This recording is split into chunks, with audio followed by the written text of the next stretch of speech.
ನಮಸ್ಕಾರ ಸ್ನೇಹಿತರೆ, ಇವತ್ತಿನ ವಿಡಿಯೋಲಿ ನಾನು 28 ಇಯರ್ಸ್ ಲೇಟರ್ ಅನ್ನೋ ಹಾರರ್ ಥ್ರಿಲ್ಲರ್ ಮೂವಿಯನ್ನ ಎಕ್ಸ್ಪ್ಲೈನ್ ಮಾಡ್ತೀನಿ. ಈ ಮೂವಿ 28 ಡೇಸ್ ಲೇಟರ್ ಸೀರೀಸ್ ಅಲ್ಲಿ ಬರೋ ಮೂರನೇ ಮೂವಿ ಆಗಿದೆ. ಆದ್ರೆ ಹಿಂದಿನ ಎರಡು ಮೂವೀಸ್ಗೆ ಜಾಸ್ತಿ ಏನು ಕನೆಕ್ಷನ್ ಇಲ್ಲ. ವೈರಸ್ ಹೇಗೆ ಎಲ್ಲಾ ಕಡೆ ಹರಡ್ಕೊಂತು ಅಂತ ಈ ವಿಡಿಯೋಲೆ ಹೇಳ್ತೀನಿ ಸ್ನೇಹಿತರೆ. ಮೂವಿ ತುಂಬಾನೇ ಭಯಾನಕವಾಗಿದೆ ಸ್ನೇಹಿತರೆ. ವಿಡಿಯೋನ ಮಿಸ್ ಮಾಡದೆ ಕೊನೆವರೆಗೂ ನೋಡಿ. ಅದಕ್ಕಿಂತ ಮುಂಚೆ ಚಾನಲ್ಗೆ ನೀವಿನ್ನು ಸಬ್ಸ್ಕ್ರೈಬ್ ಆಗಿಲ್ಲ ಅಂದ್ರೆ ದಯವಿಟ್ಟು ಸಬ್ಸ್ಕ್ರೈಬ್ ಆಗಿ, ಮತ್ತೆ ನೋಟಿಫಿಕೇಶನ್ ಬೆಲ್ ಐಕನ್ ಕೂಡ ಆನ್ ಮಾಡಿ. ಕಮೆಂಟ್ ಬಾಕ್ಸ್ ನ ಸೈಡಿಗೆ ಸ್ವೈಪ್ ಮಾಡಿದ್ರೆ ಹೈಪ್ ಆಪ್ಷನ್ ಕೂಡ ಬರುತ್ತೆ ಸ್ನೇಹಿತರೆ, ಅಲ್ಲಿ ಹೈಪ್ ಕೂಡ ಮಾಡಿ.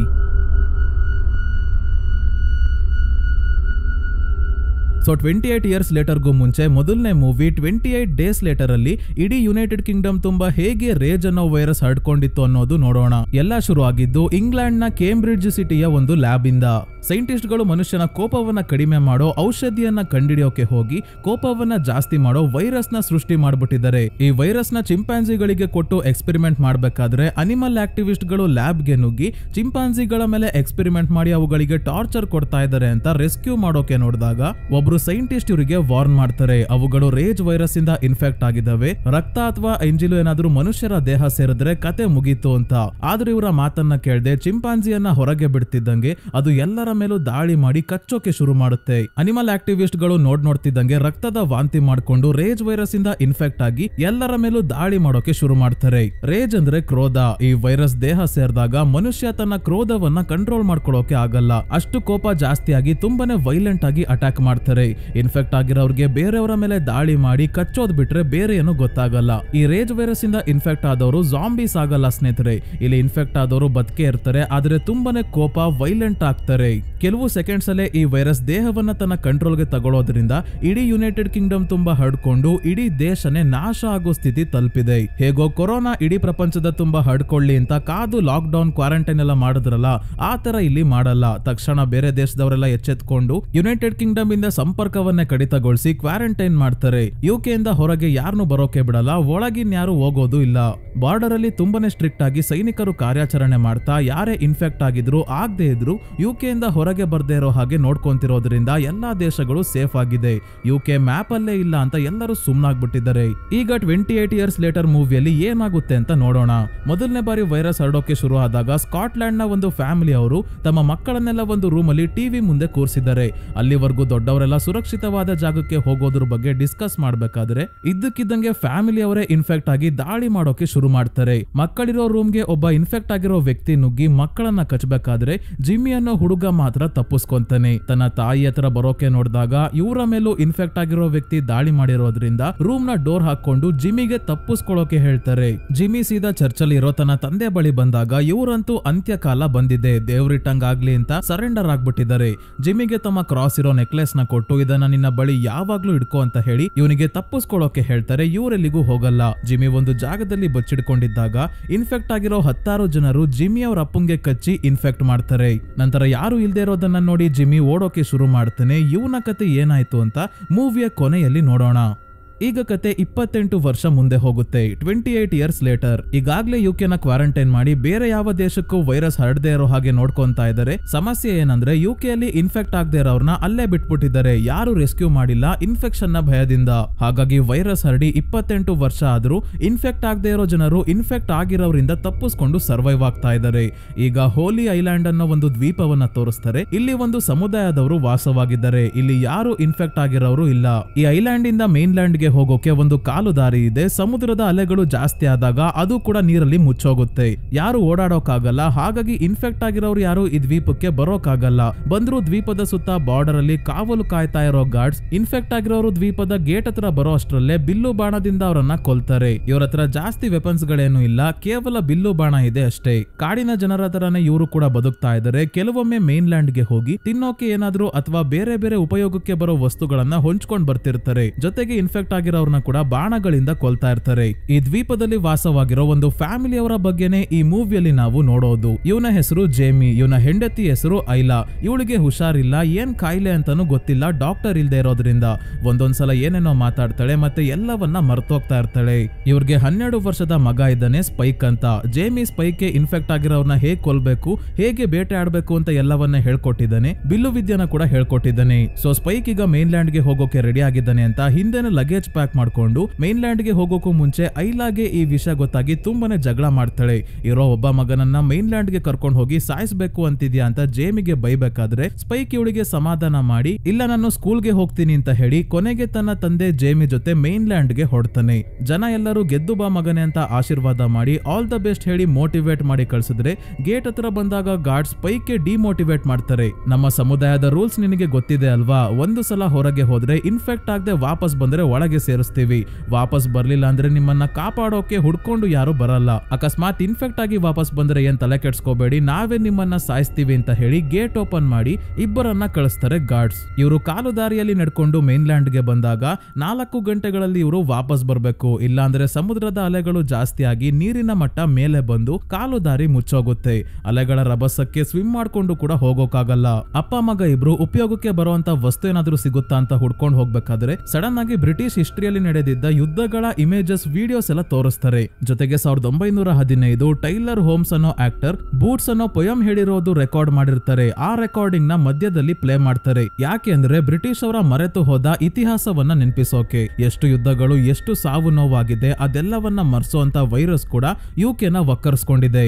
ಈಗ್ಲೂ ಅದೇ ರೀತಿ ಸಾವು ನೋವುಗಳಾಗ್ತಾ ಇದೆ ಅಂತ ಸೂಚಿಸುತ್ತೆ ಈ ಹಳೆ ಯುದ್ಧದ ವಿಡಿಯೋಸ್. ಇದ್ ಮಾತ್ರ ಯಾಕೆ, ಬ್ರಿಟಿಷ್ ಅವ್ರ ಕಡೆಯಿಂದ ಬೇರೆ ಬೇರೆ ದೇಶದಲ್ಲಿ ಯಾವ್ಯಾವ ರೀತಿ ಸಾವು ನೋವುಗಳಾಗಿದೆ ಅಂತ ಕೂಡ ತೋರ್ಸ್ಬೇಕಲ್ವಾ ಸ್ನೇಹಿತರೆ. ಸೊ ಈ ಬೂಟ್ಸ್ ಅನ್ನೋ ಪೊಯಮ್ ನ ಬರ್ದಿರೋದು ರುಡ್ಯಾರ್ಡ್ ಕಿಪ್ಲಿಂಗ್ ಅವರು, ಅದೇ ಜಂಗಲ್ ಬುಕ್ ನ ಬರ್ದಿದ್ದಾರಲ್ಲ ಅವರು. ಈ ಬೂಟ್ಸ್ ಪೊಯಮ್ ಅಲ್ಲಿ ಯುದ್ಧ ಅನ್ನೋದು ಎಷ್ಟು ಭಯಾನಕವಾಗಿರುತ್ತೆ ಅಂತ ಹೇಳಿದ್ದಾರೆ. ಇದನ್ನ 1915ರಲ್ಲಿ ಆಕ್ಟರ್ ಟೈಲರ್ ಹೋಮ್ಸ್ ಈ ಪೊಯಮ್ ನ ಯಾವ ರೀತಿ ಓದಿದ್ದಾರೆ ಅಂದ್ರೆ ಆಡಿಯೋ ಒಮ್ಮೆ ಕೇಳಿ ಸ್ನೇಹಿತರೆ, ನಮ್ಮ ದೇಹದಲ್ಲಿ ನಡುಕ ಹುಟ್ಟುತ್ತೆ, ಆ ರೀತಿ ಇದೆ.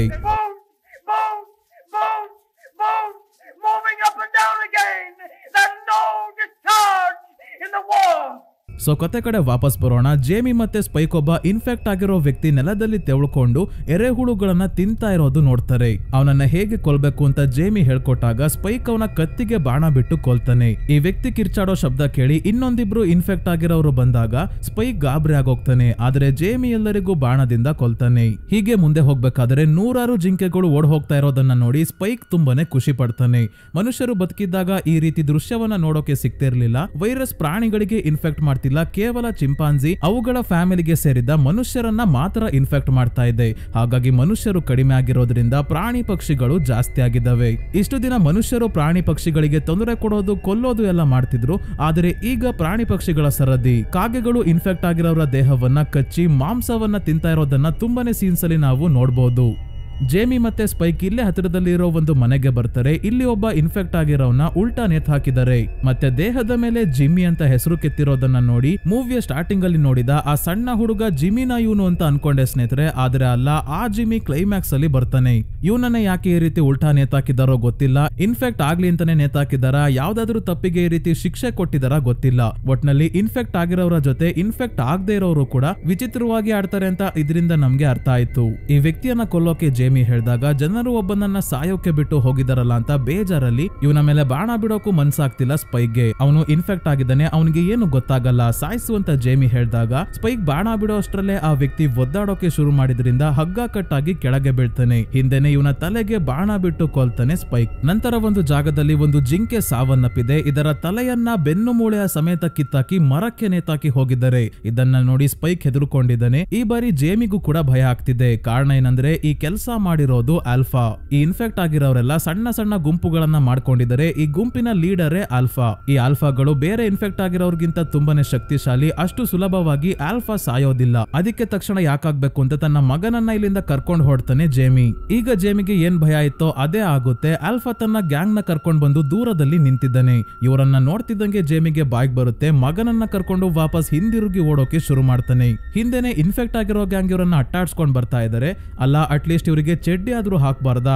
ಏನು ಕಾಣ್ದಂಗೆ ವಿಡಿಯೋ ಎಡಿಟ್ ಮಾಡೋ ಅಷ್ಟರಲ್ಲಿ ತಲೆ ಕೆಟ್ಟ ಹೋಯ್ತು. ಅಲ್ಲಾಡಿಸ್ಕೊಂಡು ಓಡ್ಬೇಕಾದ್ರೆ ಎಲ್ಲಿ ಏನ್ ಕಾಣುತ್ತೋ ಅಂತ ಭಯ ಸ್ನೇಹಿತರೆ. ಈಗ ಜೇಮಿ ಸ್ವಲ್ಪ ದೂರ ಓಡ್ ಬಂದು ಹಿಂದಿರುಗಿ ಬಾಣಗಳಿಂದ ಒಬ್ಬೊಬ್ರನ್ನೇ ಕೊಲ್ಲೋಕೆ ಶುರು ಮಾಡ್ತಾನೆ. ಸ್ಪೈಕ್ ಗಾಬರಿಯಾಗಿ ಕೈ ಕಾಲೆಲ್ಲ ಶೇಕ್ ಮಾಡ್ಕೊಂಡು ಇನ್ಫೆಕ್ಟ್ ಆಗಿರೋರ್ಗೆ ಬಾಣ ಬಿಡು ಅಂದ್ರೆ ಮರಕ್ಕೆ ಬೇಲಿ ಸಂದಿಗೆಲ್ಲ ಬಾಣ ಬಿಡ್ತಾ ಇದ್ದಾನೆ. ಅದಕ್ಕೆ ಜೇಮಿನೆ ಬಾಣ ಖಾಲಿ ಆಗೋವರೆಗೂ ಎಲ್ಲ ಇನ್ಫೆಕ್ಟ್ ಆಗಿರೋರ್ನ ಕೊಲ್ತಾ ಮತ್ತೆ ಅದೇ ಒಬ್ಬ ಇನ್ಫೆಕ್ಟ್ ಆಗಿರೋರ್ನ ಉಲ್ಟಾ ನೇತ್ ಹಾಕಿದಾರಲ್ಲ ಆ ಬಿಲ್ಡಿಂಗ್ ಗೆ ಓಡ್ ಬರ್ತಾರೆ. ಇಲ್ಲಿಗೂ ನುಗ್ತಾರೆ ಈ ಇನ್ಫೆಕ್ಟ್ ಆಗಿರೋರು. ಜೇಮಿ ಗಾಬರಿ ರೀತಿಯಲ್ಲಿ ಮಗನನ್ನ ಕಾಪಾಡೋದ್ರ ಜೊತೆಗೆ ಇನ್ಫೆಕ್ಟ್ ಆಗಿರೋರನ್ನ ಕೂಡ ಸಾಯಿಸ್ಕೊಂಡು ಸ್ಪೈಕ್ ನ ಅಟ್ಟದ ಮೇಲೆ ಹಚ್ಚಿ ಇವನು ಕೂಡ ಮೇಲೆ ಬರ್ತಾನೆ.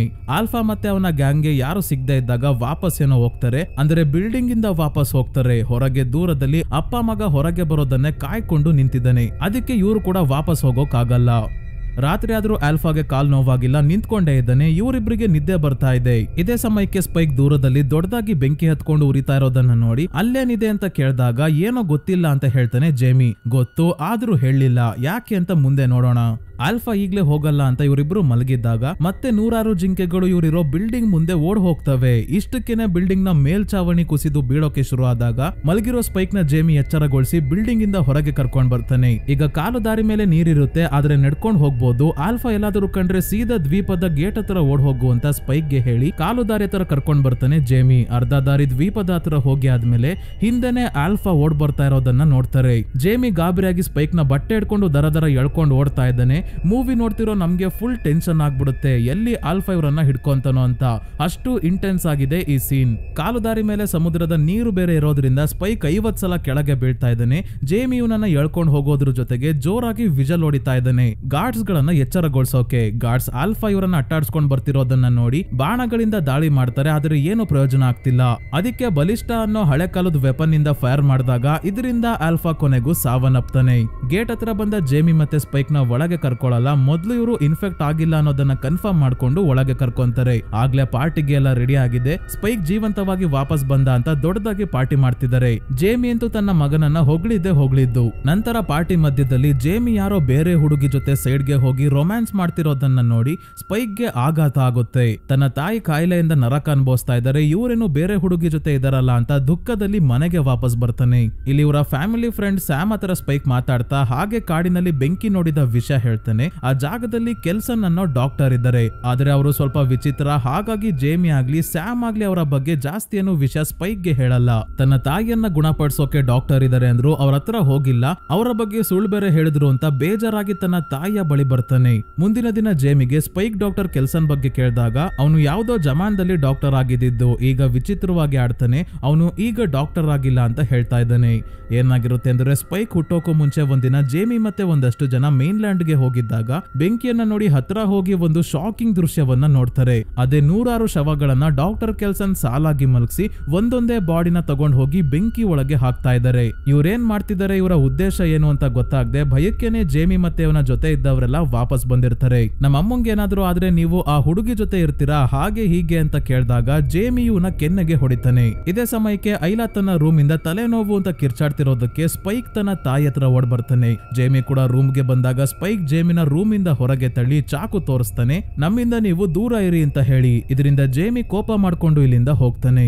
ಈಗ ಡಾಕ್ಟರ್ ಕೆಲ್ಸನ್ ಬಗ್ಗೆ ಗೊತ್ತಾಯ್ತು. ಅವರು ಏನಾದ್ರೂ ಆಗಿರ್ಲಿ ಒಟ್ನಲ್ಲಿ ಡಾಕ್ಟರ್ ಆಗಿದಾರಲ್ಲ, ಅವರು ತನ್ನ ತಾಯಿಯನ್ನ ಹುಷಾರ್ ಮಾಡ್ತಾರೆ ಅಂತ ಡಿಸೈಡ್ ಮಾಡಿ ಮೇನ್ಲ್ಯಾಂಡ್ ಗೆ ತನ್ನ ತಾಯಿಯ ಜೊತೆ ಎಸ್ಕೇಪ್ ಆಗೋಕೆ ರೆಡಿ ಆಗಿದ್ದಾನೆ. ಮೊದಲು ಒಂದು ಶೆಡ್ ಗೆ ಬೆಂಕಿ ಹಚ್ಚಿ ಗೇಟ್ ಹತ್ರ ಇರೋ ಗಾರ್ಡ್ಸ್ ಗಳನ್ನೆಲ್ಲ ಅಲ್ಲಿಗೆ ಕಳಿಸ್ತಾನೆ. ಅಲ್ಲಿ ಬೆಂಕಿ ಎತ್ಕೊಂಡಿದ್ದೆ ಹೋಗಿ ನಾನಿಲ್ಲಿರ್ತೀನಿ, ಏನಾದ್ರೂ ಆದ್ರೆ ಸೈರನ್ ನೋಡಿತೀನಿ ಅಂತ ಹೇಳಿ ಎಲ್ಲರೂ ಬಕೆಟ್ ಎತ್ಕೊಂಡು ಓಡ್ತಾರೆ ಬೆಂಕಿ ಆರ್ಸೋಕೆ. ಇದೇ ಗ್ಯಾಪ್ ಅಲ್ಲಿ ಸ್ಪೈಕ್ ಯಾರಿಗೂ ಕಾಣ್ದಂಗೆ ತನ್ನ ತಾಯಿಯನ್ನ ಮೇನ್ಲ್ಯಾಂಡ್ ಗೆ ಕರ್ಕೊಂಡ್ ಬರ್ತಾನೆ. ಒಬ್ರು ಡಾಕ್ಟರ್ ಇದ್ದಾರೆ, ಅವ್ರ ಹತ್ರ ಹೋಗೋಣ ಅಂತ ಮೊದಲು ಒಂದು ಬಿಲ್ಡಿಂಗ್ ಗೆ ಕರ್ಕೊಂಡ್ ಬರ್ತಾನೆ. ರಾತ್ರಿ ಇಲ್ಲೇ ಇದ್ದು ಬೆಳಗ್ಗೆ ಎದ್ದು ಡಾಕ್ಟರ್ ಕೆಲ್ಸನ್ ಹತ್ರ ಹೋಗೋಣ ಅಂತ ಐಲಾನ ಸ್ಪೈಕ್ ಮಲಗಿಸಿ ಇವನು ಇನ್ಫೆಕ್ಟ್ ಆಗಿರೋರು ಯಾರಾದ್ರೂ ಬಂದ್ರೆ ಅಂತ ಕಾವಲು ಕಾಯ್ಕೊಂಡು ಕೂತಿದ್ದಾಗ ಇವನ್ಗೆ ನಿದ್ದೆ ಬಂದು ಮಲಗ್ಬಿಟ್ಟಿದ್ದಾನೆ. ಸ್ವಲ್ಪ ಹೊತ್ತಾದ್ಮೇಲೆ ಸ್ಲೋ ಆಗಿ ಒಬ್ಬ ಇನ್ಫೆಕ್ಟ್ ಆಗಿರೋನು ತೆವಳ್ಕೊಂಡು ಸ್ಪೈಕ್ ಹತ್ರನೇ ಬರ್ಬೇಕಾದ್ರೆ ಐಲಾ ಇದನ್ನ ನೋಡಿ ಈ ಇನ್ಫೆಕ್ಟ್ ಆಗಿರೋನ ಮುಖಕ್ಕೆ ಬಟ್ಟೆ ಸುತ್ಕೊಂಡು ಕಲ್ಲಿಗೆ ತಲೆ ಹೊಡ್ಸಿ ಸಾಯಿಸ್ಬಿಡ್ತಾಳೆ. ಮುಂದಿನ ದಿನ ಬೆಳಗ್ಗೆ ಐಲಾ ಮತ್ತೆ ಸ್ಪೈಕ್ ಗೆ ಎಚ್ಚರಿಕೆ ಆದಾಗ ಇನ್ಫೆಕ್ಟ್ ಆಗಿರೋನ ಯಾರು ಸಾಯಿಸಿದ್ದು ಅಂತ ಸ್ಪೈಕ್ ಗೆ ಗೊತ್ತಾಗಲ್ಲ. ಸ್ಪೈಕ್ ಗೆ ಇರ್ಲಿ ಐಲಾಗೇನೆ ನೆನಪಾಗ್ತಿಲ್ಲ. ಏನಾದ್ರೂ ಆಗ್ಲಿ ಅಂತ ಸ್ಪೈಕ್ ಐಲಾನ ಕರ್ಕೊಂಡು ಡಾಕ್ಟರ್ ಕೆಲ್ಸನ್ ಇರೋ ಕಡೆ ಹೊರಡ್ತಾನೆ. ಇನ್ನೊಂದ್ ಕಡೆ ಸ್ವೀಡನ್ ನ ಸೈನಿಕರು ಇನ್ಫೆಕ್ಟ್ ಆಗಿರೋ ಒಂದು ಗ್ಯಾಂಗ್ ಅವರಿಂದ ಡ್ಯಾಮ್ ಹತ್ರ ತಪ್ಪಿಸ್ಕೊಂಡು ಓಡ್ತಿರೋದನ್ನ ತೋರಿಸ್ತಾರೆ. ಸೈನಿಕರು ಕಡಿಮೆ ಇದ್ದಾರೆ, ಇನ್ಫೆಕ್ಟ್ ಆಗಿರೋರು ಜಾಸ್ತಿ ಇದ್ದಾರೆ. ಆದ್ರೆ ಹೇಗೋ ಮಾಡಿ ಇವರು ತುಂಬಾನೇ ಜನ ಇನ್ಫೆಕ್ಟ್ ಆಗಿರೋರ್ನ ಶೂಟ್ ಮಾಡಿ ಸಾಯಿಸ್ತಾರೆ. ಕೆಲವು ಸೋಲ್ಜರ್ಸ್ ಕೂಡ ಇನ್ಫೆಕ್ಟ್ ಆದಾಗ ಇವರನ್ನ ಕೂಡ ಸಾಯಿಸ್ತಾರೆ, ಸುಮ್ನೆ ಇನ್ಫೆಕ್ಟ್ ಆಗಿ ನೋವು ಅನ್ಭವಿಸೋದು ಬೇಡ ಅಂತ. ಕೊನೆಗೆ ಹೀಗೆ ಈ ಗ್ಯಾಂಗ್ ನ ಆಲ್ಫಾ ಬಂದಾಗ ತುಂಬಾನೇ ಸೈನಿಕರು ಇನ್ಫೆಕ್ಟ್ ಆಗ್ತಾರೆ. ಒಬ್ಬ ಸೈನಿಕನನ್ನ ಆಲ್ಫಾ ಆಗ್ಲೇ ಜಿಂಕೆಗೆ ಮಾಡ್ದಂಗೆ ಇವನ ತಲೆಯನ್ನ ಜೋರಾಗಿ ಎಳೆದು ಬೆನ್ನು ಮೂಳೆ ಸಮೇತ ಕಿತ್ತಾಕ್ತಾನೆ ಆಲ್ಫಾ. ನಂತರ ಎರಿಕ್ ಅನ್ನೋ ಸೋಲ್ಜರ್ ಒಬ್ಬ ತಪ್ಪಿಸ್ಕೊಂತಾನೆ ಅಷ್ಟೇ. ಈಗ ಇನ್ಫೆಕ್ಟ್ ಆಗಿರೋರ ಜೊತೆ ಒಬ್ಳು ಇನ್ಫೆಕ್ಟ್ ಆಗಿರೋ ಪ್ರೆಗ್ನೆಂಟ್ ಮಹಿಳೆಯನ್ನ ಕೂಡ ನೋಡ್ತೀವಿ. ಪ್ರೆಗ್ನೆಂಟ್ ಆದ್ಮೇಲೆ ಇನ್ಫೆಕ್ಟ್ ಆದ್ಲೋ ಇನ್ಫೆಕ್ಟ್ ಆದ್ಮೇಲೆ ಪ್ರೆಗ್ನೆಂಟ್ ಆದ್ಲೋ ಗೊತ್ತಾಗ್ತಿಲ್ಲ.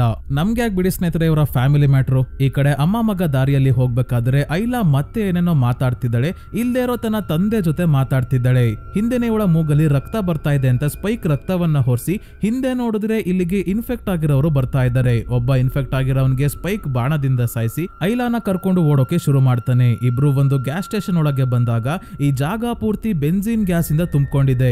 ಇಬ್ರಿಗೂ ಉಸಿರಾಡೋಕ್ ಆಗ್ತಿಲ್ಲ. ಹಿಂದೆನೆ ಇನ್ಫೆಕ್ಟ್ ಆಗಿರೋರು ಬೇರೆ ಬಂದಾಗ ಸ್ಪೈಕ್ ಒಬ್ಬೊಬ್ರನ್ನೇ ಕೊಲ್ತಾ ಇದ್ದಾನೆ. ಆದ್ರೆ ಒಬ್ನೇ ಎಷ್ಟು ಜನರನ್ನ ಅಂತ ಸಾಯಿಸ್ತಾನೆ.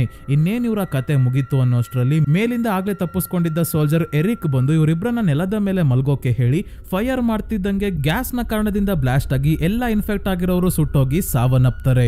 ಸ್ಪೈಕ್ ಮತ್ತೆ ಐಲಾ ಇಬ್ರು ಹೊರಗೆ ಬಂದು ವಾಮಿಟ್ ಮಾಡ್ಕೋಬೇಕಾದ್ರೆ ಎರಿಕ್ ಇವರಿಗೆ ಸಹಾಯ ಮಾಡೋಕೆ ಬರ್ತಾನೆ. ಐಲಾಗೆ ಓಡಾಡೋಕ್ ಆಗ್ತಿಲ್ಲ. ಸ್ಪೈಕ್ ಬೇರೆ ಇವಳನ್ನ ಡಾಕ್ಟರ್ ಹತ್ರ ಕರ್ಕೊಂಡು ಹೋಗ್ಬೇಕು ಅಂತಿದ್ದಾನೆ. ಹೀಗೆ ದಾರಿಯಲ್ಲಿ ಬಿಟ್ಟು ಹೋಗೋದು ಸರಿ ಅಲ್ಲ ಅಂತ ಎರಿಕ್ ಐಲಾನ ಎತ್ಕೊಂಡು ಹೊರಡ್ತಾನೆ ಡಾಕ್ಟರ್ ಹತ್ರ ಬಿಟ್ಟು ಬರೋಕೆ. ದಾರಿಯಲ್ಲಿ ಎರಿಕ್ ಮತ್ತೆ ಇವನ ಜೊತೆ ಇದ್ದ ಸೋಲ್ಜರ್ಸ್ ಇಲ್ಲಿಗೆ ಹೇಗ್ ಬಂದ್ರು ಅಂತ ನಮ್ಗೆ ಗೊತ್ತಾಗುತ್ತೆ. ಮೊದ್ಲೇ ಹೇಳ್ದಂಗೆ ಇವರೆಲ್ಲ ಸ್ವೀಡನ್ ನ ಸೈನಿಕರು. ಬೋಟ್ ಅಲ್ಲಿ ಪೆಟ್ರೋಲಿಂಗ್ ಮಾಡ್ಬೇಕಾದ್ರೆ ಬೋಟ್ ಕ್ರಾಶ್ ಆಗಿ ವಿಧಿ ಇಲ್ಲದೆ ಈ ಜಾಗಕ್ಕೆ ಬಂದು ಇನ್ಫೆಕ್ಟ್ ಆಗಿರೋರ ಕೈಗೆ ತಗ್ಲಾಕೊಂಡು ಎರಿಕ್ ನ ಬಿಟ್ಟು ಬೇರೆಯವರೆಲ್ಲ ಸಾವನ್ನಪ್ಪಿದ್ದಾರೆ. ಒಂದಷ್ಟು ಸೈನಿಕರು ಇನ್ಫೆಕ್ಟ್ ಆಗಿದ್ದಾರೆ ಕೂಡ.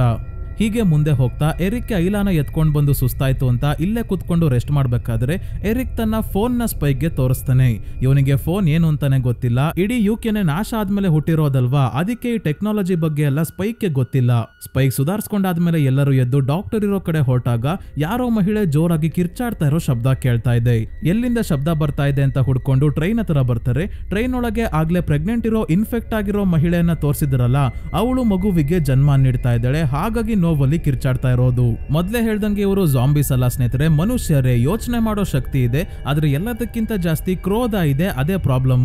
ಐಲಾನೆ ಈ ಮಹಿಳೆಗೆ ಸಹಾಯ ಮಾಡ್ತಿದ್ದಾಳೆ. ಸಹಾಯ ಮಾಡ್ತಿರೋದು ಗೊತ್ತಾಗಿ ಇವಳು ಕೂಡ ಏನು ಮಾಡಲ್ಲ. ಕೊನೆಗೂ ಮಗು ಏನೋ ಸೇಫ್ ಆಗಿ ಹೊರಗೆ ಬರುತ್ತೆ. ಈ ಇನ್ಫೆಕ್ಟ್ ಆಗಿರೋ ಮಹಿಳೆ ಹಿಂದೆನೆ ಇವರ ಮೇಲೆ ದಾಳಿ ಮಾಡೋಕೆ ನೋಡಿದಾಗ ಎರಿಕ್ ಇವಳನ್ನ ಶೂಟ್ ಮಾಡಿ ಸಾಯಿಸ್ಬಿಡ್ತಾನೆ.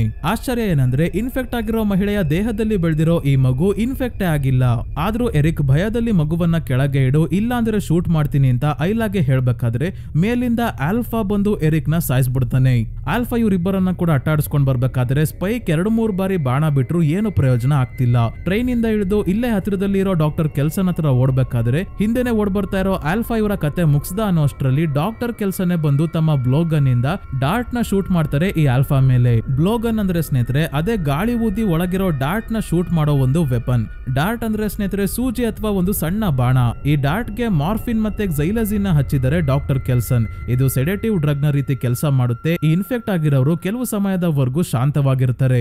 ಮತ್ತೆ ಇವ್ರು ಯಾಕೆ ವೆಯ್ಟ್ ಲಾಸ್ ಆಗಿರೋ ರೆಡ್ ಹಲ್ಕ್ ಇದ್ದಂಗಿದ್ದಾರೆ ಅಂದ್ರೆ ದೇಹದ ಮೇಲೆಲ್ಲ ಅಯೋಡಿನ್ ಹಾಕಿದ್ದಾರೆ. ಯಾಕೋ ಈ ರೇಜ್ ವೈರಸ್ ಗೆ ಅಯೋಡಿನ್ ಅಂದ್ರೆ ಆಗಲ್ಲ. ಇದನ್ನ ಕಂಡಿಡ್ಕೊಂಡಿದ್ದಾರೆ. ಯಾಕೆ ಅಂತ ಇವ್ರಿಗೂ ಗೊತ್ತಿಲ್ಲ. ಒಟ್ನಲ್ಲಿ ಅಯೋಡಿನ್ ಹತ್ರನೂ ವೈರಸ್ ಬರಲ್ಲ ಅಂತ ದೇಹ ಪೂರ್ತಿ ಅಯೋಡಿನ್ ಹಚ್ಕೊಂಡಿದ್ದಾರೆ. ಆಲ್ಫಾ ಎರಿಕ್ ನ ತಲೆಯನ್ನ ತನ್ನ ಕೈಯಲ್ಲೇ ಇಟ್ಕೊಂಡು ಬಂದಿರೋದ್ರಿಂದ ಡಾಕ್ಟರ್ ಕೆಲ್ಸನ್ ಈ ತಲೆಯನ್ನ ಇಸ್ಕೊಂಡು ಐಲಾ ಮತ್ತೆ ಸ್ಪೈಕ್ ನ ತಾವಿರೋ ಜಾಗಕ್ಕೆ ಕರ್ಕೊಂಡು ಹೊರಟಾಗ ಈ ಜಾಗವನ್ನ ನೋಡಿ ಸ್ಪೈಕ್ ಮತ್ತೆ ಐಲಾ ಇಬ್ರು ಶಾಕ್ ಆಗೋಗ್ತಾರೆ. ಡಾಕ್ಟರ್ ಕೆಲ್ಸನ್ ಸಾವನ್ನಪ್ಪಿರೋ ಮನುಷ್ಯರ ನೆನಪಲ್ಲಿ ಮೂಳೆಗಳಿಂದ ಸ್ಮಾರಕವನ್ನೇ ಕಟ್ಟಿದ್ದಾರೆ.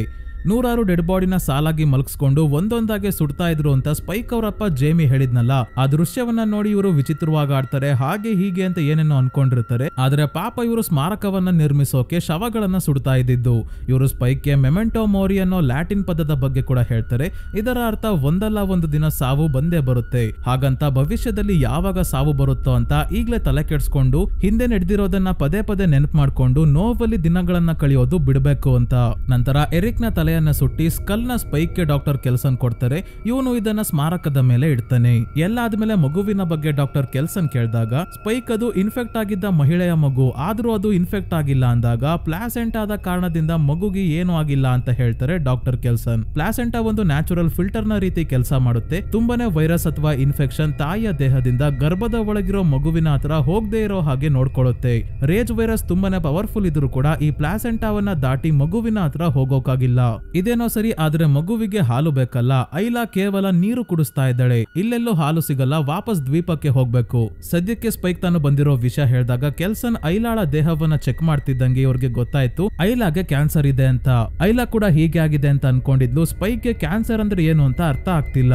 ಡಾಕ್ಟರ್ ಕೆಲ್ಸನ್ ಹೇಳ್ತಾರೆ ಐಲಾ ಜಾಸ್ತಿ ದಿನ ಬದುಕಲ್ಲ ಅಂತ. ಇದಕ್ಕೆ ಸ್ಪೈಕ್ ಅಳೋಕೆ ಶುರು ಮಾಡಿ, ನೀವು ಡಾಕ್ಟರ್ ಅಲ್ವಾ, ನೀವೇ ಸಹಾಯ ಮಾಡಿ, ಯಾವ ಮೆಡಿಸಿನ್ ಬೇಕು ಹೇಳಿ, ಹಾಸ್ಪಿಟಲ್ ನ ಹುಡ್ಕೊಂಡು ಹೋಗಿ ತರ್ತೀನಿ ಅಂತ ಅಳ್ತಾ ಇದ್ದಾನೆ. ಡಾಕ್ಟರ್ ಕೆಲ್ಸನ್ ಈ ಕಾಯಿಲೆಗೆ ಮೆಡಿಸಿನ್ ಇಲ್ಲ ಅಂತ ಹೇಳ್ತಾರೆ. ಐಲಾ ಸ್ಪೈಕ್ ನ ತಪ್ಕೊಂಡು ಸಮಾಧಾನ ಮಾಡ್ತಾ ಹಾಗೆ ಹೊರಡೋ ಟೈಮ್ ಬಂತು ಅಂತ ಡಾಕ್ಟರ್ ಕೆಲ್ಸನ್ಗೆ ಸನ್ನೆ ಮಾಡಿದಾಗ ಇವರು ಬ್ಲೋಗನ್ ಇಂದ ಸ್ಪೈಕ್ಗೆ ಡ್ರಗ್ ಇರೋ ಡಾಟ್ ನ ಶೂಟ್ ಮಾಡ್ತಿದ್ದಂಗೆ ಇದು ಸೆಡೇಟಿವ್ ತರ ಕೆಲಸ ಮಾಡಿ ಸ್ಪೈಕ್ ಒಂದು ಜಾಗದಲ್ಲಿ ಸುಮ್ನೆ ಕುತ್ಕೊಂತಾನೆ. ಇವನ್ಗೆ ಅರ್ಧಂಬರ್ಧ ಪ್ರಜ್ಞೆ ಇದೆ ಅಷ್ಟೇ. ಇದೇ ಗ್ಯಾಪ್ ಅಲ್ಲಿ ಐಲಾ ಮತ್ತೆ ಡಾಕ್ಟರ್ ಇಬ್ರು ಸೈಡ್ ಗೆ ಹೋಗಿ ಡಾಕ್ಟರ್ ಕೆಲ್ಸನ್ ಡಾಟ್ ಗೆ ಈ ಬಾರಿ ಐಲಾ ತಕ್ಷಣ ಸಾಯೋ ಯಾವ್ದೋ ಡ್ರಗ್ ಅನ್ನ ಹಾಕಿ ಬ್ಲೋಗನ್ ಇಂದ ಐಲಾಗೆ ಶೂಟ್ ಮಾಡ್ತಿದ್ದಂಗೆ ಐಲಾ ಸಾವನ್ನಪ್ತಾಳೆ. ಹೇಗಿದ್ರು ಬದುಕ್ತಾ ಇರ್ಲಿಲ್ಲ, ಬದುಕಿದ್ದು ನರ್ಕ ಅನ್ಭವಿಸೋದು ಬೇಡ ಅಂತ ಈಗ್ಲೇ ಸಾಯೋ ನಿರ್ಧಾರ ಮಾಡಿದ್ಲು ಐಲಾ. ಹಾಗಾಗಿ ಡಾಕ್ಟರ್ ಇವಳು ಜಾಸ್ತಿ ನೋವು ಇಲ್ದೆ ಸಾಯೋ ಹಾಗೆ ಮಾಡಿದ್ದಾರೆ. ತಕ್ಷಣ ಇವಳ ದೇಹವನ್ನ ಬೆಂಕಿ ಒಳಗೆ ಹಾಕಿ ತಲೆ ಬುರುಡೆಯನ್ನ ಸ್ಪೈಕ್ ಗೆ ತಂದು ಕೊಡ್ತಾರೆ.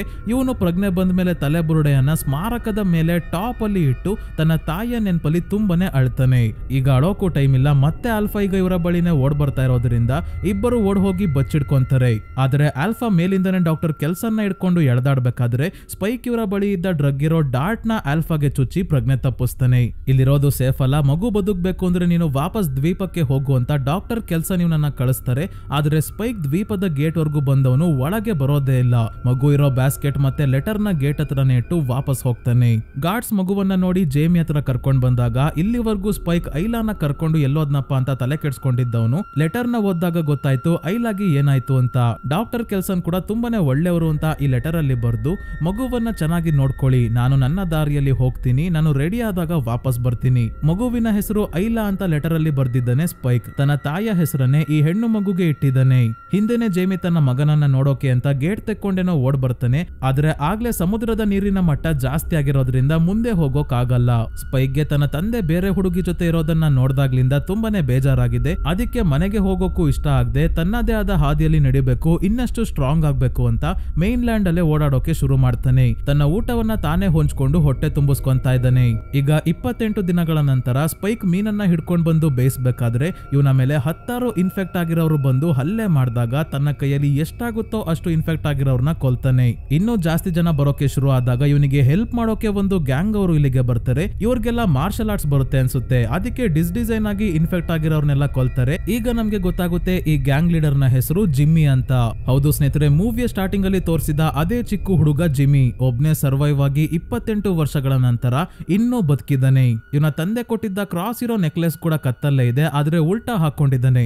ಇದಕ್ಕೆ ತುಂಬಾನೇ ಅರ್ಥ ಇದೆ, ಇದು ಡೆವಿಲ್ ಅಥವಾ ಡೀಮ್ ಅನ್ನ ಸೂಚಿಸುತ್ತೆ. ಇಲ್ಲ ದೇವರ ಮೇಲೆ ನಂಬಿಕೆ ಕಳ್ಕೊಂಡು ಈ ರೀತಿ ಉಲ್ಟಾ ಕ್ರಾಸ್ ನ ಹಾಕೊಂಡಿರ್ಬೋದು ಜಿಮ್ಮಿ. ಇವನ ಉದ್ದೇಶ ಏನು? ಸ್ಪೈಕ್ ನ ಕಾಪಾಡಿದ್ದಕ್ಕೆ ಒಳ್ಳೆ ಉದ್ದೇಶ ಇದೆಯಾ ಇಲ್ಲ ಏನಾದ್ರೂ ಕೆಟ್ಟ ಉದ್ದೇಶ ಇದೆಯಾ? ಜಿಮ್ಮಿ ಒಳ್ಳೆಯವನ ಇಲ್ವಾ ಏನು ಗೊತ್ತಾಗಲ್ಲ. ಒಟ್ನಲ್ಲಿ ಸ್ಪೈಕ್ ನ ಕೂಡ ಜಿಮ್ಮಿ ತನ್ನ ಗ್ಯಾಂಗ್ ಗೆ ಸೇರಿಸ್ಕೊಂತಾನೆ. ಮುಂದೆ ಏನಾಗುತ್ತೆ ಅಂತ ಈ ಮೂವಿಯ next part 28 years later the bone temple ಮೂವಿಯಲ್ಲಿ ತೋರಿಸ್ತಾರೆ. 2026 ಜನವರಿಯಲ್ಲಿ ಆ ಮೂವಿ ರಿಲೀಸ್ ಆಗುತ್ತೆ. ಅಷ್ಟು ಬೇಗ ಹೇಗೆ ಅಂದ್ರೆ ಈ 2 ಪಾರ್ಟ್ಸ್ ನ ಬ್ಯಾಕ್ ಟು ಬ್ಯಾಕ್ ಶೂಟ್ ಮಾಡಿದರೆ ಆಗ್ಲೇ ನೆಕ್ಸ್ಟ್ ಪಾರ್ಟ್ ನ ಶೂಟಿಂಗ್ ಕೂಡ ಮುಗ್ದಿದೆ. ಅದಕ್ಕೆ ಜಾನ್ವರಿಯಲ್ಲಿ ರಿಲೀಸ್ ಆದಾಗ ಆ ಮೂವಿಯನ್ನ ಕೂಡ ಎಕ್ಸ್ಪ್ಲೈನ್ ಮಾಡ್ತೀನಿ ಸ್ನೇಹಿತರೆ. ಈ ಮೂವಿ ನಿಮ್ಗೆ ಹೇಗನಿಸ್ತು ಅಂತ ಕಮೆಂಟ್ ಮಾಡಿ ತಿಳಿಸಿ. ವಿಡಿಯೋ ಇಷ್ಟ ಆಗಿದ್ದರೆ ಲೈಕ್ ಮಾಡಿ, ಚಾನಲ್ಗೆ ಸಬ್ಸ್ಕ್ರೈಬ್ ಆಗೋದನ್ನ ಮರಿಬೇಡಿ. ಮತ್ತೆ ಹೈಪ್ ಕೂಡ ಮಾಡಿ ಸ್ನೇಹಿತರೆ, ಇದರಿಂದ ವಿಡಿಯೋ ತುಂಬಾನೇ ಜನರಿಗೆ ತಲುಪುತ್ತೆ. ಇದೇ ರೀತಿಯ ವಿಡಿಯೋವಿನೊಂದಿಗೆ ಮತ್ತೆ ನಿಮ್ಮನ್ನ ಭೇಟಿ ಆಗ್ತೀನಿ. ಧನ್ಯವಾದಗಳು.